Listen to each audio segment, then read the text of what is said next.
Como é importante nós entendermos aquilo que nós queremos em Deus. Como é importante a gente entender princípios, e esses princípios é que estabelecem a manifestação do favor de Deus sobre as nossas vidas.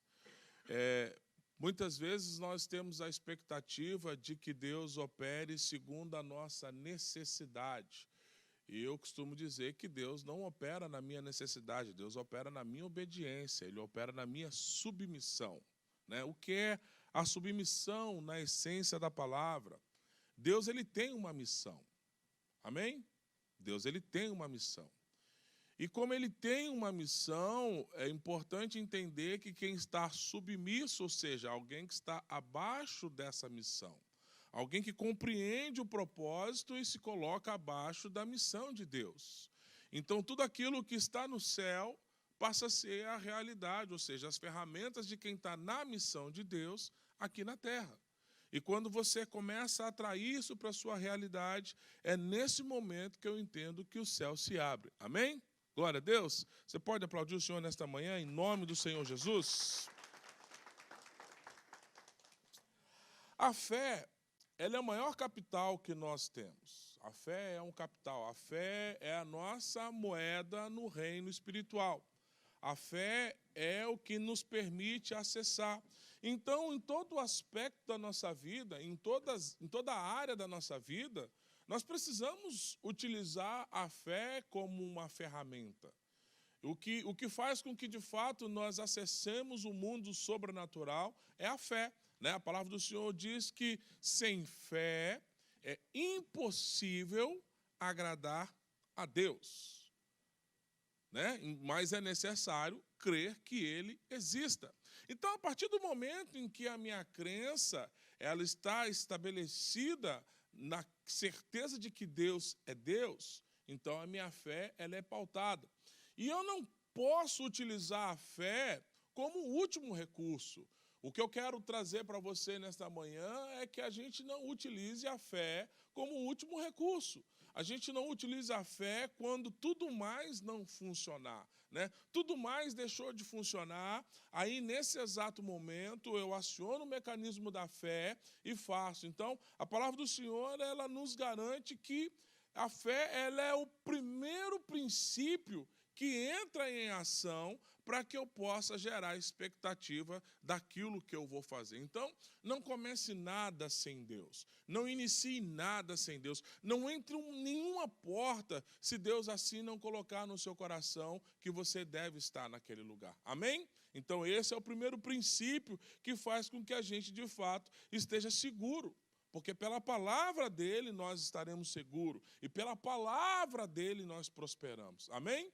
Então, a garantia em que surgirá a resposta para a minha vida é pela palavra de Deus. É Ele quem garante a estrutura. Então, o primeiro princípio que me leva a estabelecer uma vida, e essa vida ela passa a ser conduzida pela instrução, é eu crer na palavra de Deus. Amém? É eu acreditar na palavra de Deus, é eu confiar que aquilo que foi escrito, o livro da vida, é o manual de instrução para conduzir a minha vida.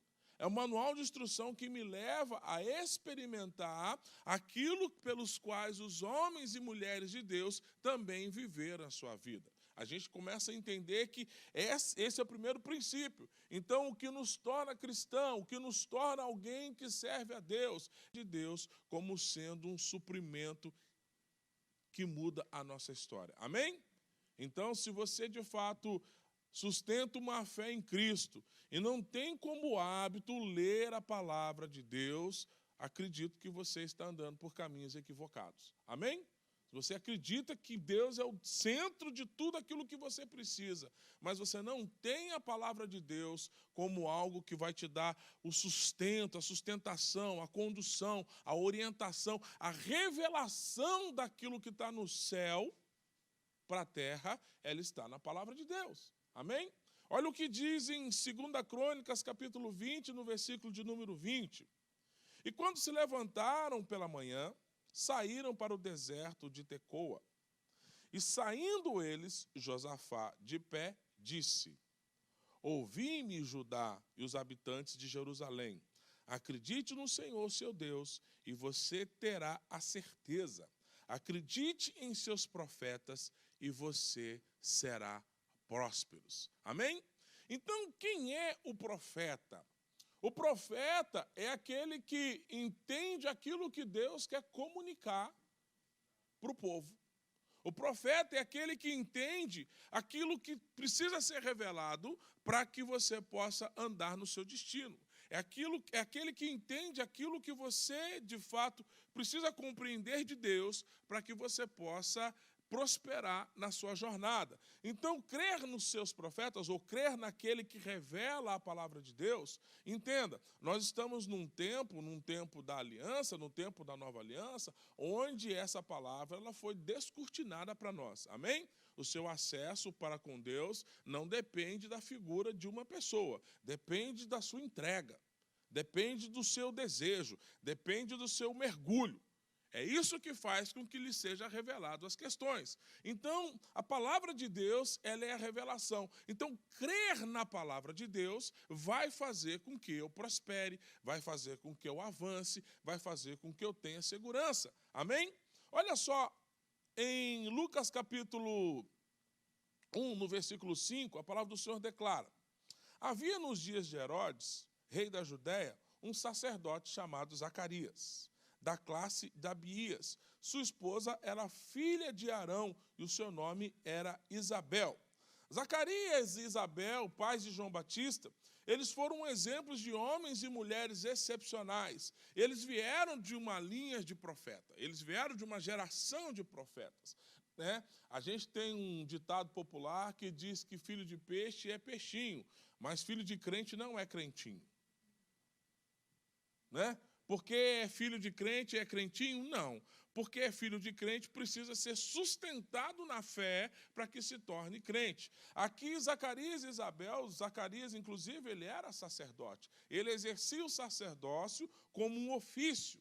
E ele era considerado como alguém, de fato, que comunicava a palavra de Deus. Então, qual é o ofício de um sacerdote? Comunicar a palavra de Deus. Então, ele tinha como ofício revelar para as pessoas aquilo que Deus comunicava para ele. Então, ele tinha um entendimento, ele tinha um discernimento e ele comunicava aquilo que ele entendia às pessoas. Então, a palavra do Senhor declara que ambos eram justos e irrepreensíveis diante de Deus. Olha que delícia! Alguém que Deus diz que é justo e irrepreensível, ou seja, Deus não encontra falta neles. Assim declara em Lucas capítulo 1, no versículo 6. Ambos eram justos diante de Deus, andando de maneira irrepreensível em todos os mandamentos e a ordenança do Senhor. Então era de supor que João Batista seria um grande homem de Deus, com seu nascimento seria um grande acontecimento. No livro de Lucas, no capítulo 1, do versículo 7 ao 17, diz assim: mas eles não tinham filhos, ou seja, apesar de ser profeta, apesar de serem sacerdotes, apesar de vir de uma linha dessa, eles não tinham filho, porque Isabel era estéril. Os dois já tinham idade avançada. Aconteceu que Zacarias, exercendo o sacerdócio diante de Deus, segundo a sua classe, segundo o costume do sacerdócio, cabia a ele oferecer incenso, entrando no santuário do Senhor, e toda a multidão do povo orava do lado de fora, na hora do incenso. Um anjo do Senhor apareceu-lhe em pé, à direita do altar do incenso. Quando Zacarias viu, ficou perturbado, e o medo apoderou-se dele. Mas o anjo lhe disse: Zacarias, não temas, porque a tua oração foi ouvida. Isabel, a tua mulher, te dará um filho, quem porás o nome de João. E você terá alegria, e muitos se regozijarão com o seu nascimento, porque será grande diante de Deus. Ele não beberá vinho, nem bebida forte. Será cheio do Espírito Santo desde o ventre da sua mãe, e fará com que muitos dos filhos de Israel se voltem para o Senhor, seu Deus. Ele irá diante dele com o espírito e poder de Elias, para converter o coração dos pais aos filhos, dos rebeldes à prudência, dos justos, a fim de preparar para o Senhor um povo disposto. Então, na verdade, o seu nascimento foi uma resposta da oração de Zacarias. E este, apesar de ser um homem digno, diante de Deus, foi condenável na sua fé. Olha só que coisa louca. Porque era uma oração de Zacarias. Zacarias estava ali orando. Zacarias estava ali clamando pela manifestação de Deus. Zacarias estava entrando numa posição onde ele queria e aguardava pela resposta de Deus para que ele pudesse, inclusive, responder isso ao povo. Mas Deus lhe surgiu na figura de um anjo, respondendo a ele que a sua oração havia sido ouvida e trouxe a ele o resultado de que ele seria pai de um filho. Então, me entenda. Nós somos seres circunstanciais. Como assim circunstanciais, pastor? Porque aquilo que está na nossa volta, a condição de vida em que nós estamos experimentando, o nível de relacionamento que nós temos, fatalmente vai determinar a sua resposta na fé.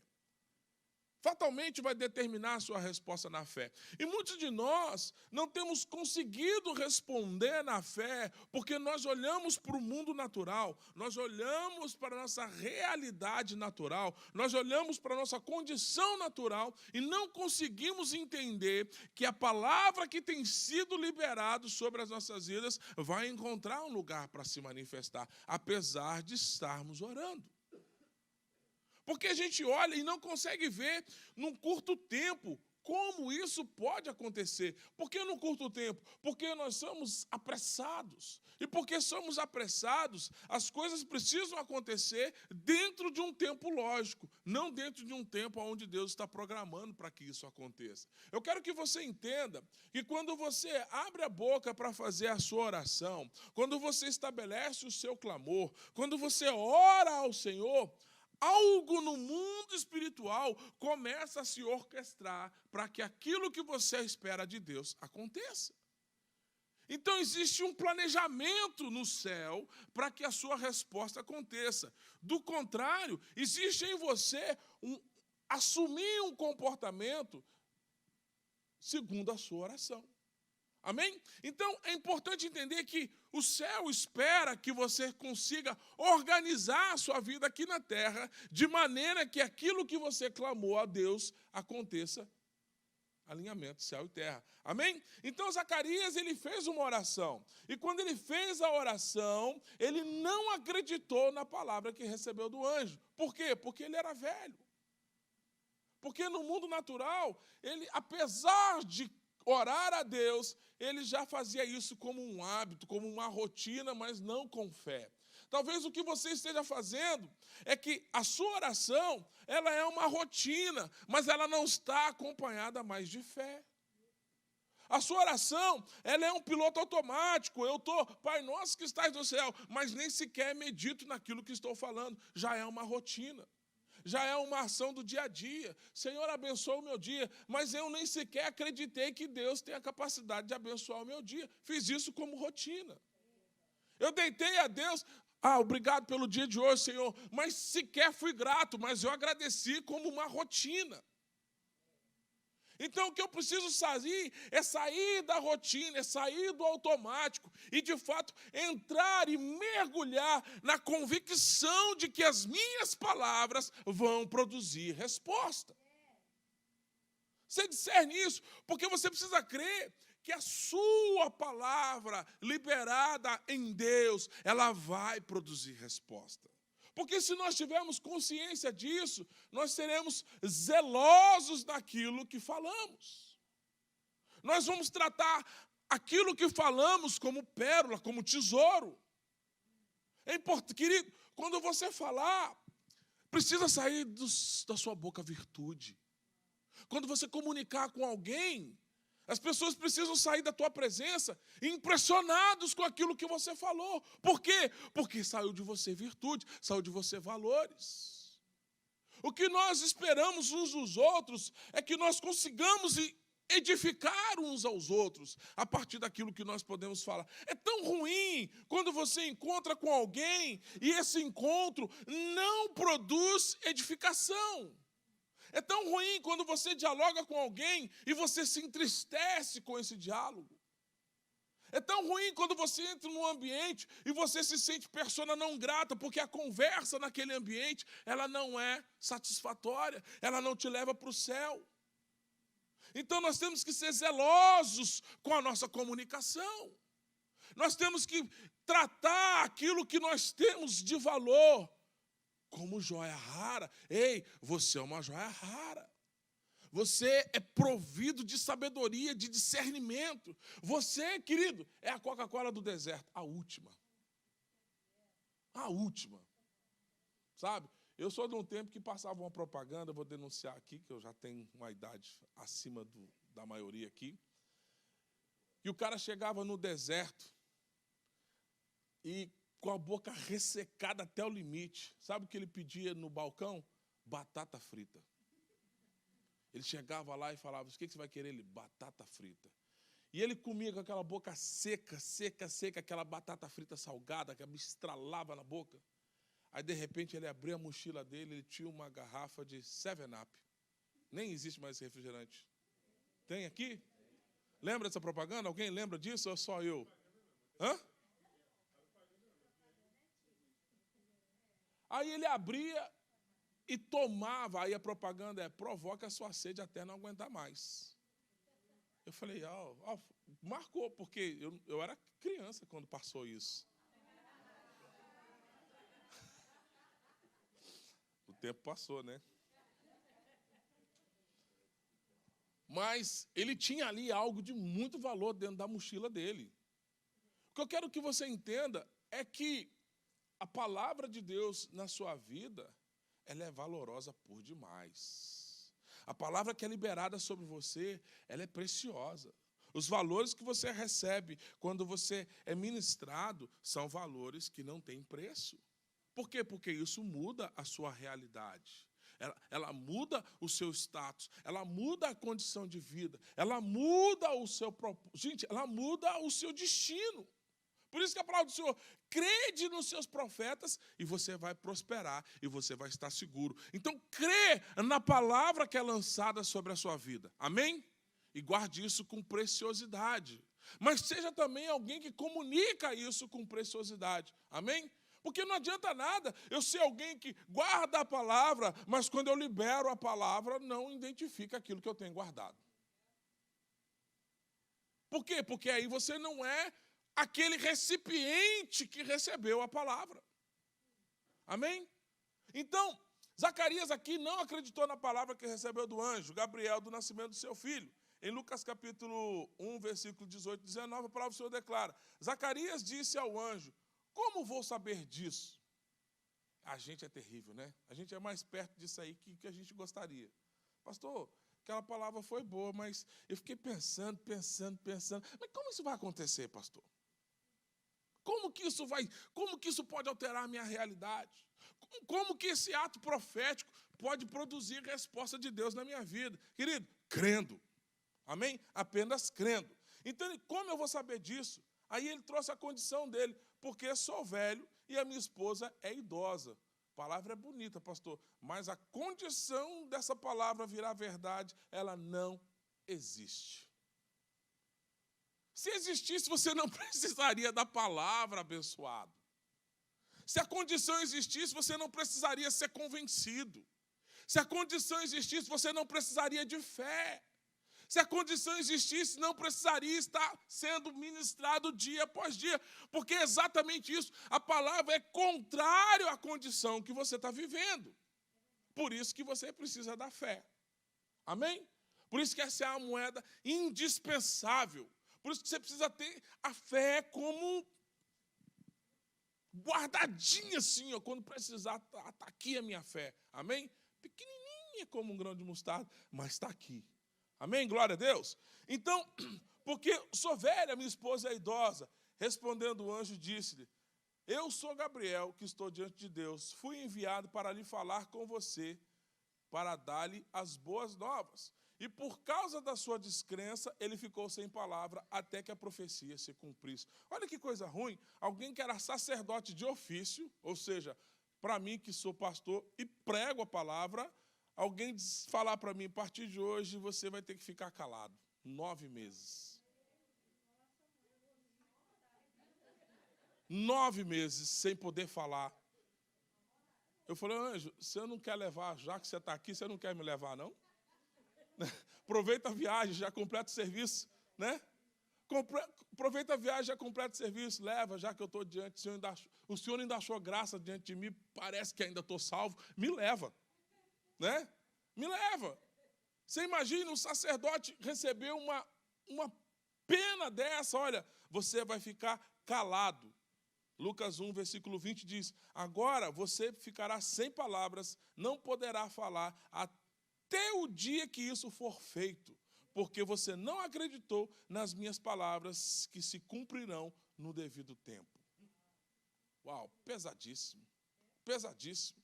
Então não há pior castigo do que ficar sem voz para o povo na figura de um sacerdote, porque isso é terrível na condição dele. Imagine ele explicar para as pessoas por que ele não falava, ele não poder dizer que ele tinha recebido uma palavra.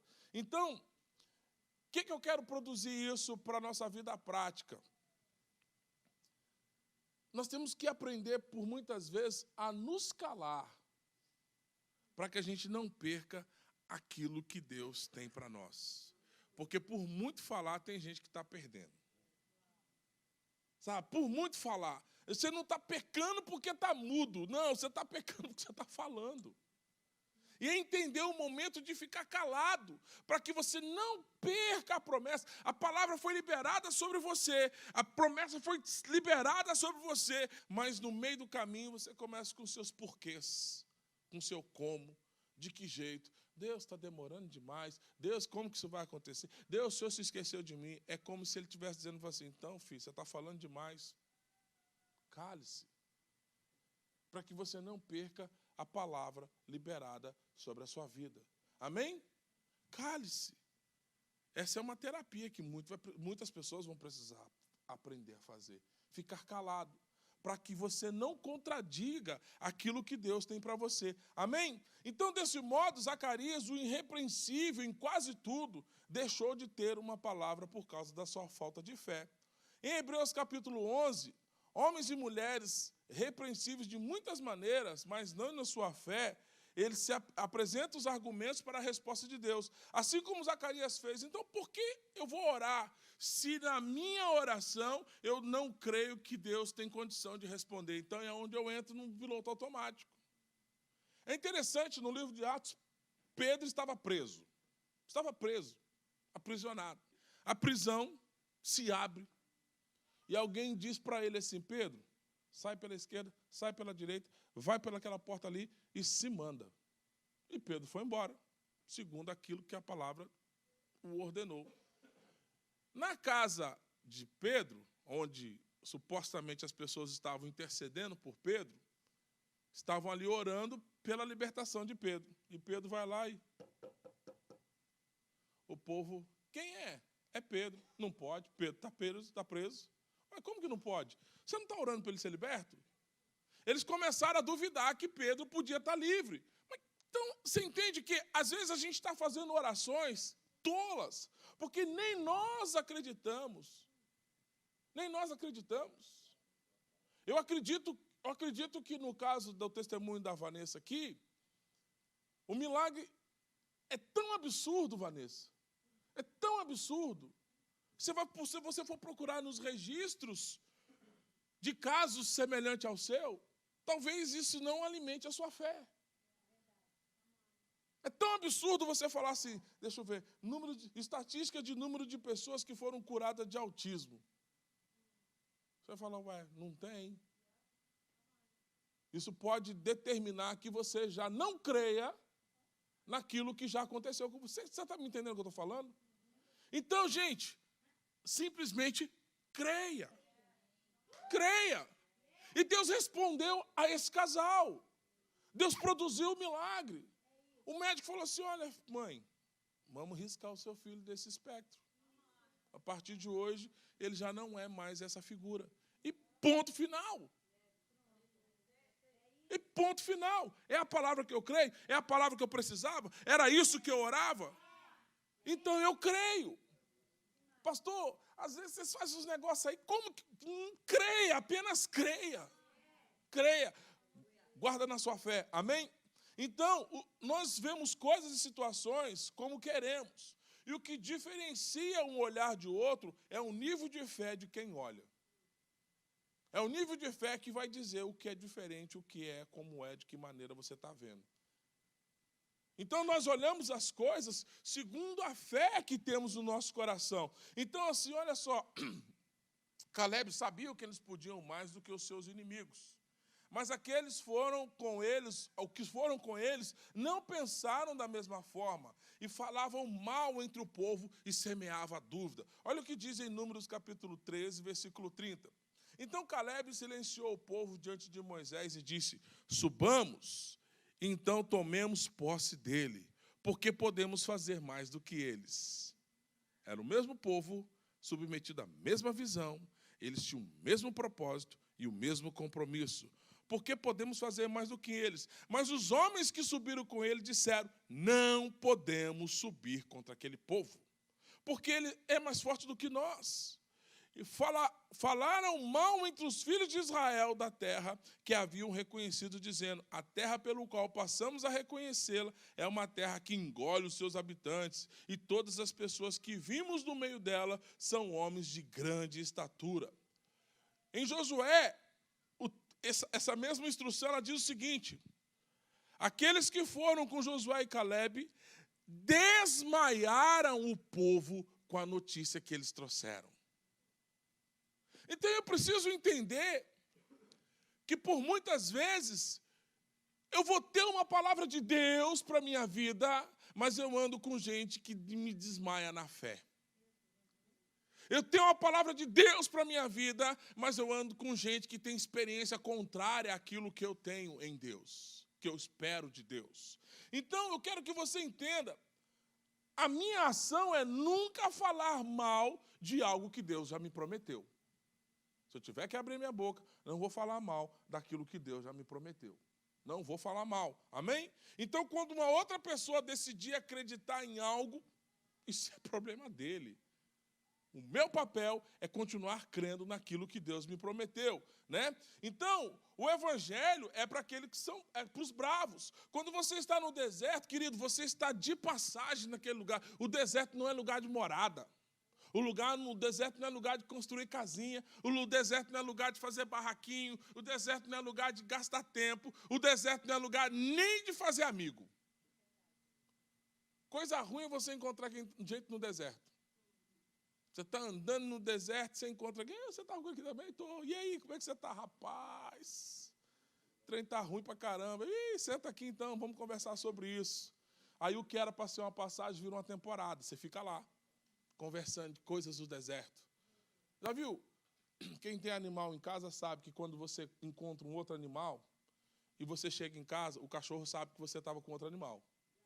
Né? Ele chega e: onde você estava? Né? Onde você estava? Né? É igual encontrar gente no deserto. Ele: você está com problema, né? É, eu também estou. E qual é o seu problema? O outro: meu problema é esse. Ah, o meu problema também é assim. Aí vocês começam a se cheirar lá dentro. Ah, sabe? Animalzinho cheirando o outro assim, ó. Aí daqui a pouco vem um outro caminhando. Fala: lá vem um outro lazarento caminhando também. Vamos falar dos nossos problemas. Aí junta um condomínio de gente no deserto, que era só para passar, e está aquela multidão de gente falando sobre impossibilidades, falando sobre dificuldades, falando sobre enfermidades. Eu estava num lugar esses dias, o povo estava falando de doença, eu falei: eu acho que eu já passei de 50. Quando a conversa só é sobre doença, quando você começa a falar qual costa que dói mais, é porque você precisa começar a andar com gente mais jovem.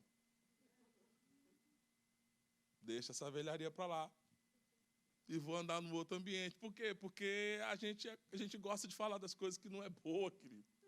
Esse é um problema nosso. E se você se perceber que isso é demais na sua vida, muda a frequência. Então, não faça do deserto a sua casa. É uma estrada, não é o seu destino. Não pare na sua crise, porque ela é momentânea. Então, eu preciso entender que viver de glórias do passado é garantir um futuro de fracasso. Não é porque lá atrás foi assim que na frente vai ser assim também. As glórias do passado servem para lembrá-los de que Deus já fez algo por você. Mas pensar que Ele vai fazer da mesma forma, que Ele não vai fazer nada de novo, vai te limitar o avanço, vai te limitar a manifestação de Deus. Então, sabe o saudosista? Que acha que o dia de ontem sempre foi melhor. Tem gente, porque a igreja, naquele tempo, foi bom. Mas eu não estou lá. Eu preciso fazer bom o dia de hoje. Eu preciso fazer algo no agora. Se foi bom lá, foi bom lá. Mas agora precisa ser melhor, porque é onde eu estou.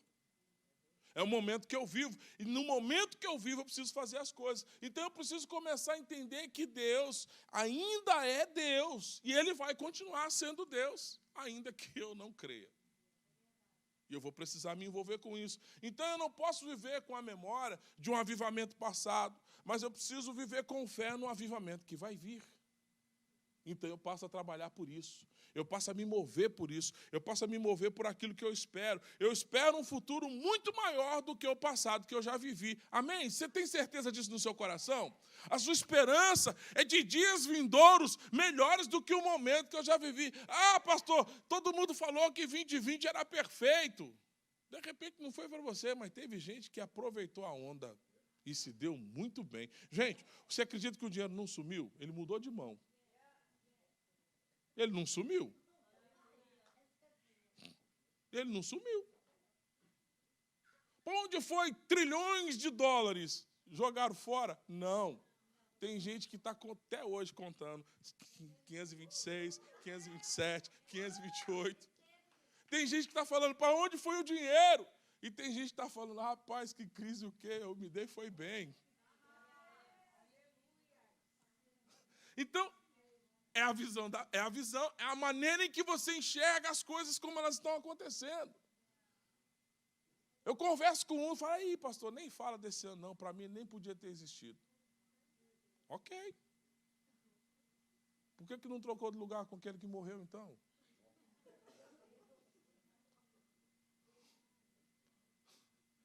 Você não consegue agradecer porque está vivo? Você não consegue agradecer que Deus te poupou? Você não consegue crer que Deus te deu oportunidades para continuar? Então, alguma coisa está errada. Então, o avivamento que virá, o futuro que você espera é muito maior do que aquilo que você viveu no passado. Então, se você não vê, porque você não acredita. Existem aqueles que vivem do passado, mas não conseguem pescar mais nada. Olha só que interessante no Evangelho de João, versículo 21, capítulo de 1 a 3. Depois disso, Jesus se revelou novamente aos teus discípulos no mar de Tiberíades e se manifestou dessa forma: Simão Pedro, Tomé, chamado Dídimo, Natanael, de Caná da Galiléia, e os filhos de Zebedeu, e outros dos seus discípulos estavam juntos. Simão Pedro disse, vou pescar. Disseram-lhe, mas também vamos com você. E foram e entraram no barco, e naquela noite nada pescaram. Não acompanhe aqueles que querem levar você a glórias do passado, porque Deus te leva adiante. Só porque alguém decidiu voltar, ei, vai com Deus. Né? Te vejo qualquer dia desse aí, porque o que eu espero está no futuro, não está no passado. Porque Deus... Ei, de lá eu já saí. Amém? De lá eu já saí. Então, se você deseja abrir um novo negócio, uma nova empresa, você precisa querer ir para o seu futuro. Não pensar nas frustrações do seu passado ou na história do que aconteceu. Se você precisa viver uma nova história, é no futuro que vai acontecer, amém? Uma coisa o Senhor lhe diz hoje, não duvide, nem permita e nem deixe alguém duvidar. Não deixe ninguém lhe emprestar os seus óculos escuros para que você possa ver a vida. Às vezes a gente vive numa comunidade que a gente está assim, não estou conseguindo ler, presta seus óculos aí. Não é assim? Você está enxergando segundo a perspectiva dele, não segundo a sua perspectiva. No primeiro momento parece que deu certo. Estou enxergando melhor. Ei, não é a sua realidade, amém? Não deixe ninguém lhe emprestar isso. Quando Deus disse, quando alguém disse assim, você não pode, eu quero dizer para você, o que Deus está falando acerca disso? Qual é a palavra de Deus acerca disso? Amém? Então Deus, Ele é fiel com você, e Ele nunca te abandona. Isso serve para fortalecer a sua fé. Então me entenda, palavras elas são tesouros. E tesouros precisam encontrar lugares seguros para serem guardados. Se você não é um lugar seguro para guardar o tesouro de Deus, então por que as palavras vão te alcançar? Eu brinco que eu podia pregar só isso. Eu podia ler um versículo e falar só isso e mandar você para casa. Mas você ir embora dizendo assim, o culto hoje foi rápido, né? Se é demorado, é ruim. Se é rápido demais, é ruim também. Aí eu tenho uma palavra de Deus aqui, ó. Começa a admirá-la. Essa palavra maravilhosa. Eu estou guardando ela aqui porque vai chegar o dia em que ela vai se manifestar. E quando ela se manifestar, ela vai ser revelada a todos o tesouro que Deus me deu. E você vai viver essa verdade. Amém? Então, crede nos seus profetas. Palavra de Deus para a sua vida. E você vai estar seguro. Crede nos seus profetas e você prosperará. Que profeta, pastor? Palavra de Deus para você. Amém? Glória a Deus. Feche seus olhos, quero orar com você.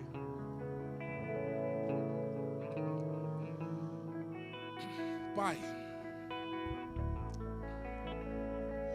nós vivemos num mundo onde por muitas vezes os valores estão sendo trocados, estão sendo desperdiçados, estão sendo jogados fora. Às vezes falamos para as pessoas aquilo que elas não valorizam. E a tua palavra declara que a gente não deve dar pérolas aos porcos, porque os porcos não têm juízo de valor. Então não nos permita, Senhor, andar em lugares onde as pessoas não valorizam os tesouros que nós temos. Não permita, Senhor, que pessoas que não vão valorizar o valor que nós temos se aproximem de nós. Mas faça com que a tua luz resplandeça em nós. Faça com que a tua luz de fato se cumpra, Pai, sobre as nossas vidas. E que nós possamos andar em lugares e chamar a atenção das pessoas pelo valor que nós temos em Ti. Manifesta, Senhor, os teus sinais. A tua palavra declara que estes sinais seguirão aqueles que creem. Então, Pai, nós cremos que os teus sinais nos acompanhem em todo lugar. Em nome de Jesus. Em nome de Jesus. Amém e amém. Glória a Deus. Aleluia.